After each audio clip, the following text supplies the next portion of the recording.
बिस्मिल्लाहिर्रहमानिर्रहीम। अस्सलाम वालेकुम। आप देख रहे हैं यूट्यूब चैनल आम सी बातें। तहरीक इंसाफ के अहम रहनुमा की गिरफ्तारी और अल्लामा साद हुसैन रिजवी पर जुल्म करने वालों का रोना धोना, इस वीडियो में हम इसी के मुतालिक बात करेंगे।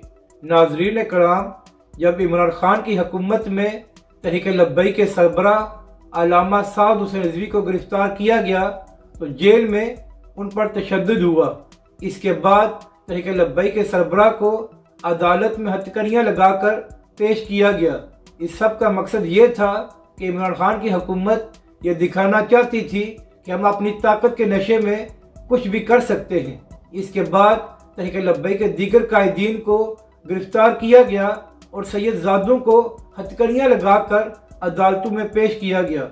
उस वक्त फवाद चौधरी और पीटीआई के दीगर रहनुमा ये कहा करते थे कि हम अल्लामा साद हुसैन रिजवी और तहरीक लब्बैक पाकिस्तान के दीगर कायदीन को रिहा नहीं करेंगे और तमाम मुकदमात में इनको सज़ा होगी।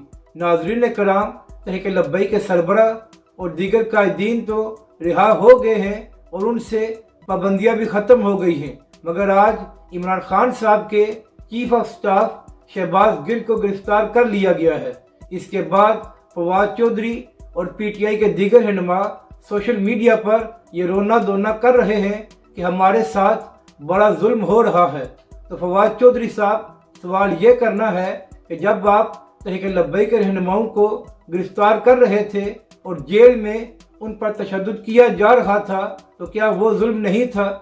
उस वक्त आपने ताकत के नशे में ये क्यों नहीं सोचा कि कल यही कुछ कोई आपके साथ भी कर सकता है? उस वक्त तो आप अपने आप को बहुत बड़ा कह रहे थे। अभी तो शुरुआत हुई है और आपका रोना धोना शुरू हो गया है। और फवाद चौधरी साहब, इसे मकाफात अमल कहते हैं। अपनी राय का ज़रूर इजहार करें कि आपको ये वीडियो कैसी लगी और हमारे इस चैनल को भी सब्सक्राइब करें।